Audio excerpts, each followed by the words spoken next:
Chers élèves, bonjour. Je suis Makram Souilah, enseignant au lycée Sidi El Amel Gabes. Je vais vous présenter aujourd'hui deux modules liés au microcontrôleur. Le premier est intitulé Interruption, le deuxième est intitulé Timer 0. Ces deux parties sont encadrées par mon inspecteur Rafiq Kastouri. Alors, on va commencer par le premier module, la notion des interruptions. Donc, c'est quoi une interruption? Une interruption, ça veut dire coupure, ça veut dire cessation, ça veut dire rupture. Alors, dans notre contexte, une interruption est un événement imprévisible qui provoque l'arrêt d'un programme en cours d'exécution pour aller exécuter un autre programme appelé programme d'interruption ou bien aussi routine d'interruption. À la fin de ce programme, le microcontrôleur reprend le programme principal là où il s'est arrêté. La figure suivante décrit le phénomène d'interruption dans les microcontrôleurs. Donc, on a un programme principal exécuté par le PIC. À un moment donné, un événement externe ou interne qui déclenche et provoque l'arrêt du programme principal, alors le PIC va passer pour exécuter la routine d'interruption. À la fin de cette routine, le microcontrôleur reprend le programme principal là où il s'est arrêté. Donc, on peut distinguer deux types d'interruptions pour les microcontrôleurs. Donc, il y en a des interruptions externes qui sont déclenchées lors d'un événement externe se produit, lorsqu'un événement externe se produit, et sont détectées par le changement d'état d'une entrée destinée à l'interruption. Ces entrées sont RB0 ou bien RBI. RBI, on parle dans ce cas de RB4, RB5 et RB6 et RB7. Les interruptions internes sont déclenchées par le déroulement de programme. Exemple, lors de dépassement du timer de 255 à 0. Alors, on va s'intéresser aujourd'hui uniquement aux interruptions externes causées par le changement d'état de RB0 ou bien RBI. Comment programmer une interruption sur RB0? Comment traiter une interruption sur RBI? Et comment configurer le registre INTCON? Ce sont les objectifs de notre séance aujourd'hui. Je présente le sommaire. On a un petit rappel.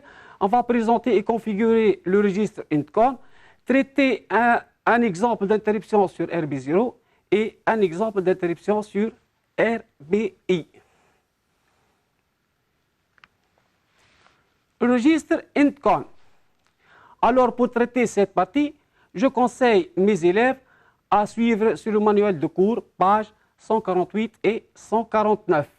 Pour traiter les interruptions, les microcontrôleurs disposent d'un registre INTCON, Interrupt Controller en anglais. C'est un registre de contrôle des interruptions. Il est formé par 8 bits. Alors, comment configurer ce registre pour traiter les différents types d'interruptions? Pour ce faire, on doit comprendre le rôle de chaque bit. Commençons par le bit 7. C'est le bit maître. Donc, il autorise toutes les interruptions, quel que soit le type de l'interruption. Pour l'activer, on doit mettre ce bit à 1. Bit 6. Alors, on cite deux cas pour ce bit. Il concerne les interruptions causées par le périphérique. Cas de 877, 876 et 877, ce bit est nommé PEIO, c'est-à-dire Peripheral Interrupt Enable Byte. Donc, ce bit autorise les interruptions causées par le périphérique, telles que le EEPROM ou bien le convertisseur analogique numérique. Cas de 84A, ce bit est nommé EEIO, EEPROM Interrupt Enable, puisque ce PIC contient l'unique périphérique EEPROM, donc c'est pour cela est appelé EEPROM. Donc, s'il est à 1, il autorise les interruptions causées par la fin d'écriture dans le EEPROM. Bit 5. Ce bit autorise les interruptions causées par le débordement du timer. Donc, pour activer une interruption causée par le timer, donc on doit le mettre à 1. Bit 4. int E. Donc, ce bit active ou désactive les interruptions causées par RB0 int. Bit 3. Donc, ce bit autorise ou interdit les interruptions causées par RBI. Bit 2, bit 1 et bit 0, ce sont des flags, c'est-à-dire drapeaux. Donc, pour le bit 2, c'est un drapeau aussi indicateur qui informe le pic lorsqu'une interruption sur le timer est déclenchée. Bit 1, c'est un flag pour l'interruption sur RB0 et bit 0, c'est un flag pour l'interruption sur RBI. Alors, ces 3 bits informent le pic si une interruption est exécutée. Donc, initialement, doivent être à 0. Et on doit remettre à 0 ces 3 bits par le programme de traitement de l'interruption. Interruption sur RB0. Alors, on va traiter un exemple d'interruption sur RB0. Voici mon cahier de charge. Dans le cas du robot aspirateur, une partie du programme principal gère la fonction signalisation d'un chenillard avec des LED montés sur la face avant du robot lors de la fonction nettoyage. La détection d'un obstacle par un capteur P à la gauche du robot branché sur la branche RB0 doit faire clignoter 3 fois une LED D0 qui est branchée sur RB1.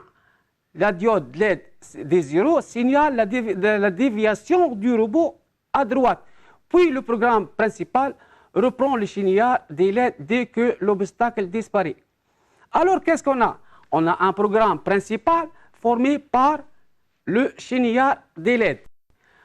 On a un événement externe qui provoque l'arrêt du programme, c'est l'obstacle détecté par le capteur P branché sur RB0.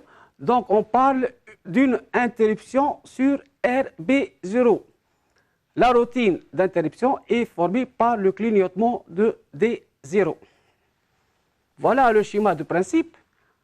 Notre capteur d'obstacle P est branché sur RB0 pour provoquer une interruption lorsqu'on a un obstacle.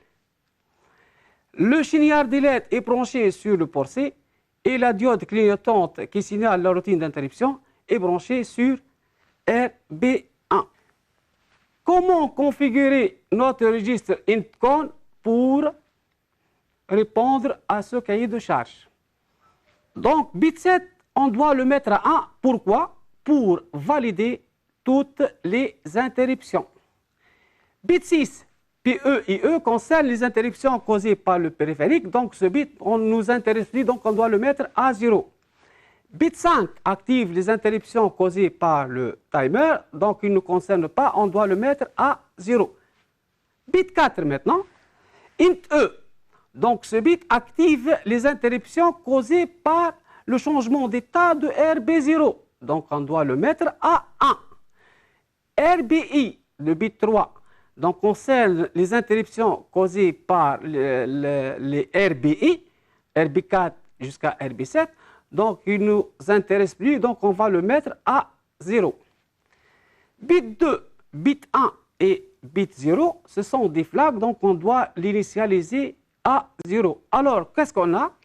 Bit 7 à 1, donc 1, 0, 0, 1, 0, 0, 0, 0. Donc, on va trouver cette configuration pour le registre INCON. Voilà, $90, GUE à 1 pour activer toutes les interruptions.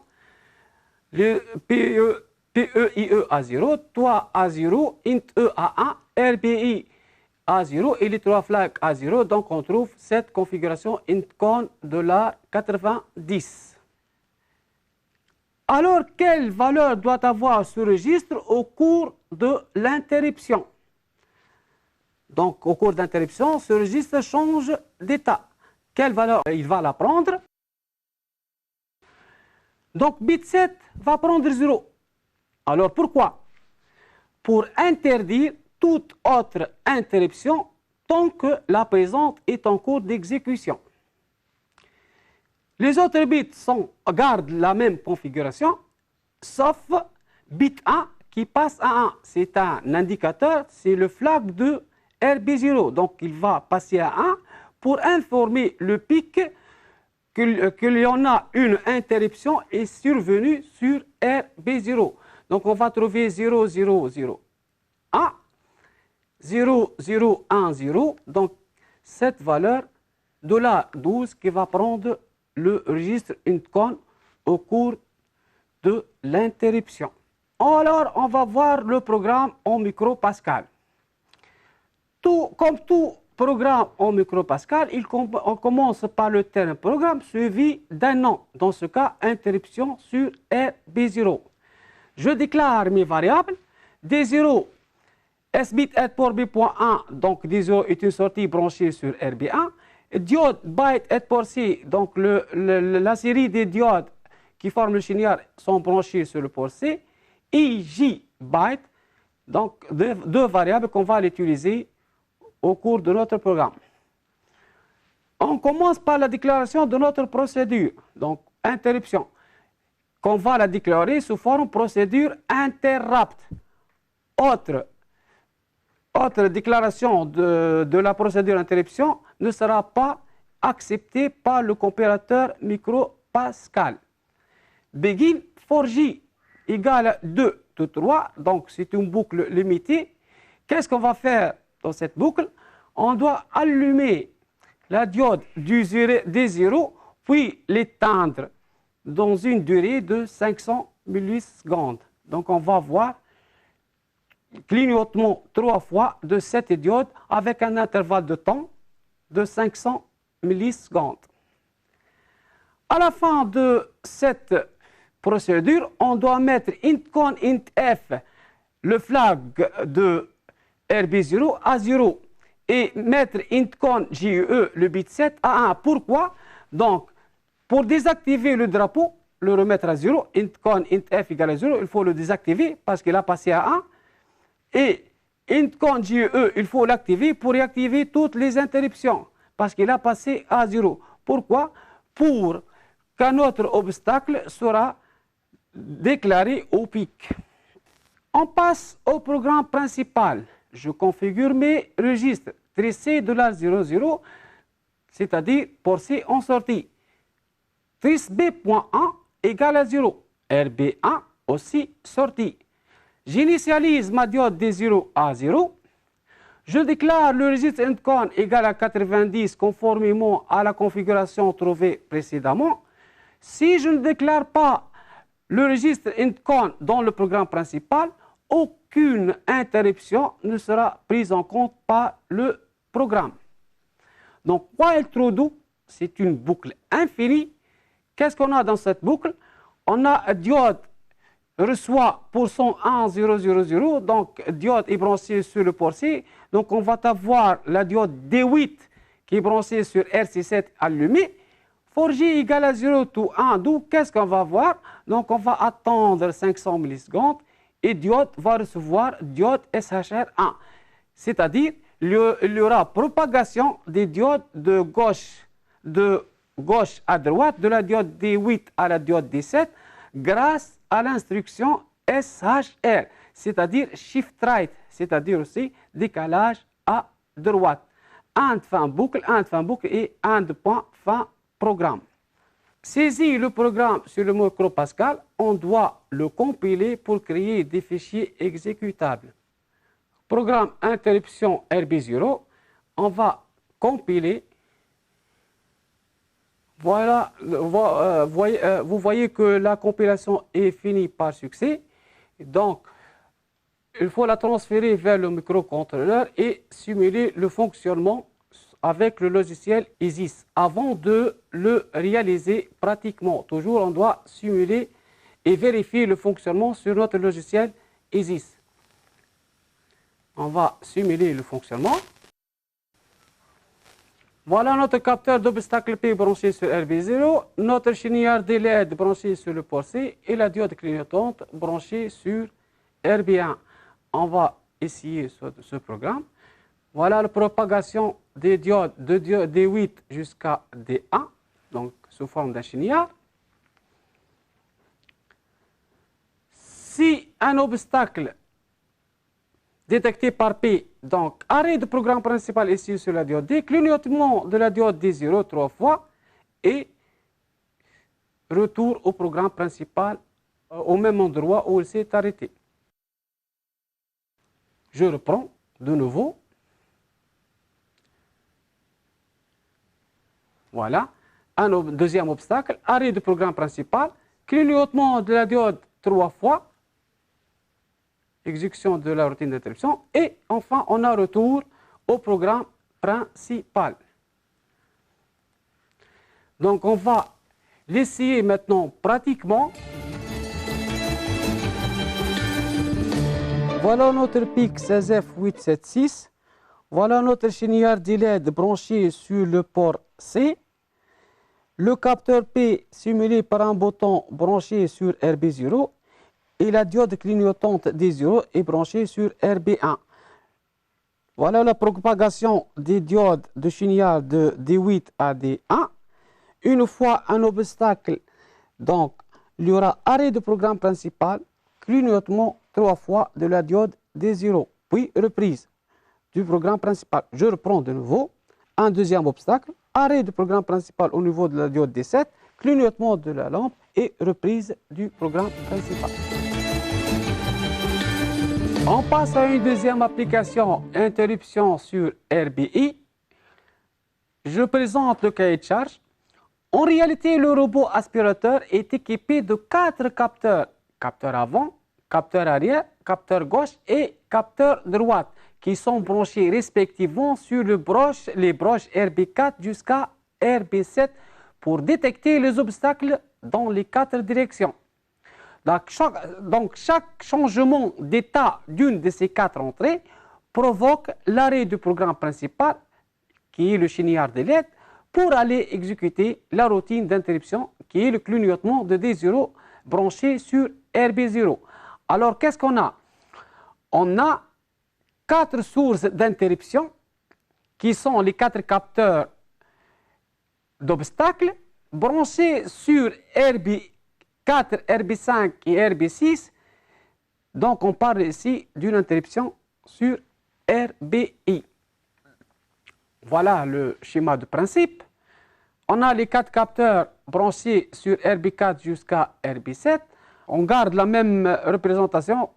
Donc le chignard d'ILED est toujours sur le port C. La diode D0 est toujours sur RB1. Sauf qu'on a 4 capteurs maintenant au lieu d'un seul. Alors comment configurer ce registre INTCON pour répondre à ce cahier de charge? Donc on va voir ça.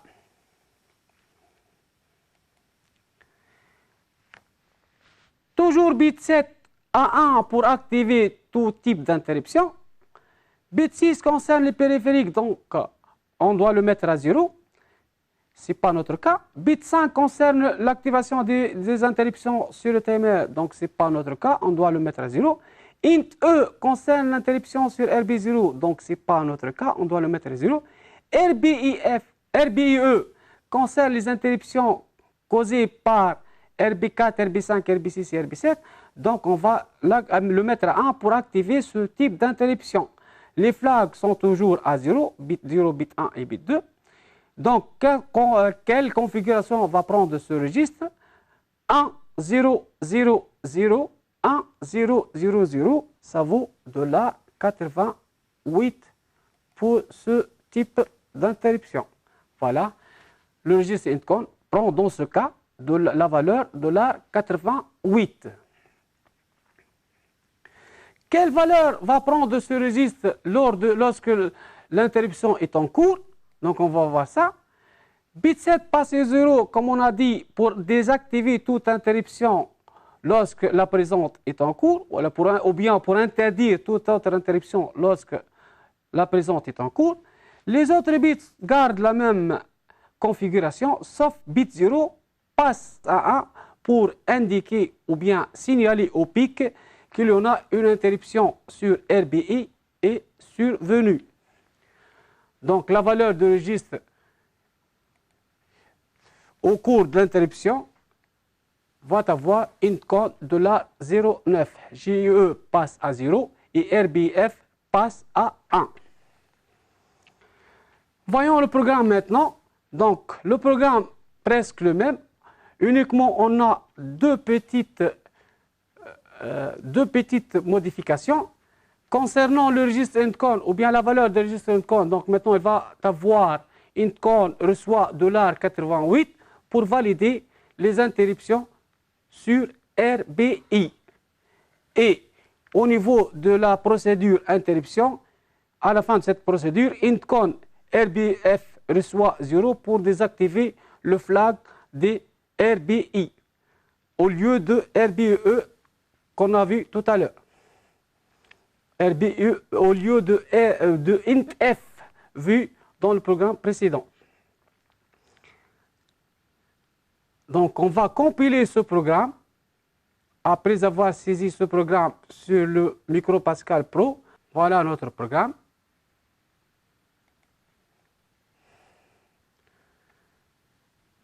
Donc, l'entête, procédure interrupt, le programme principal. Compilation maintenant, compilation réussie. Donc, on va passer à la simulation avec le logiciel ISIS. Voilà, on a le programme principal qui s'agit d'un chignard de LED. Voilà la propagation des diodes de D8 à D1. Si on a un obstacle en avant, donc arrêt du programme principal ici au niveau de la diode D0, au niveau de la diode D8, clignotement de D0, puis reprise du programme principal. Par exemple, si on a un capteur à un obstacle à gauche, arrêt du programme principal ici au niveau de la diode jaune, clignotement de la lampe D0 ou bien la diode D0 trois fois, reprise du programme principal. Voilà. Après la simulation, on peut maintenant vérifier notre fonctionnement sur maquette. Il s'agit maintenant d'une interruption sur RBI. Le chignard toujours sur le bord C. Les 4 capteurs d'obstacles sont branchés maintenant sur RB4, RB5, RB6 et RB7. Une fois obstacle rencontré, que ce soit à droite ou à gauche, ou bien en avant ou bien en arrière, arrêt du programme principal, clignotement de la diode D0, puis reprise du programme principal là où elle était s'arrêter. Un deuxième obstacle, donc arrêt du programme principal, clignotement et reprise du programme principal de nouveau. J'espère que j'ai bien présenté ce module. Merci pour votre attention et bon courage.